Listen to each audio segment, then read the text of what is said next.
বিখ্যাত বাঙালি অভিনেতা ও পরিচালক দিলীপ রায়ের জন্ম ১৯৩১ সালের ১৭ই ডিসেম্বর তৎকালীন ব্রিটিশ ভারতের চট্টগ্রামে।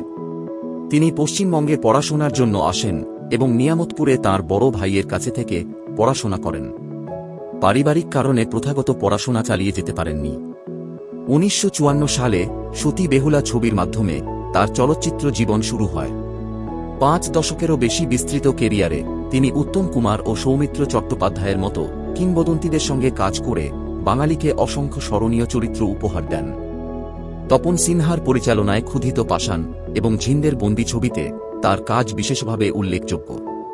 এছাড়াও তিনি সত্যজিৎ রায় পরিচালিত জন অরণ্য ছবিতে একটি গুরুত্বপূর্ণ চরিত্রে অভিনয় করেন এবং ছবি বিশ্বাসের মতো প্রবাদপ্রতিম অভিনেতার সঙ্গেও পর্দা ভাগ করে নেন। অভিনয়ের পাশাপাশি দিলীপ রায় সফল পরিচালকও ছিলেন।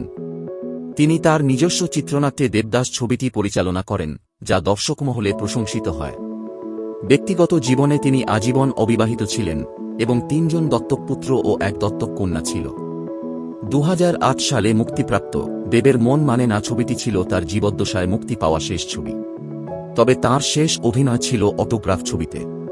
ক্যান্সারের সঙ্গে দীর্ঘদিন লড়াই করার পর ২০১০ সালের ২রা সেপ্টেম্বর কলকাতায় ৭৮ বছর বয়সে পরলোক গমন করেন।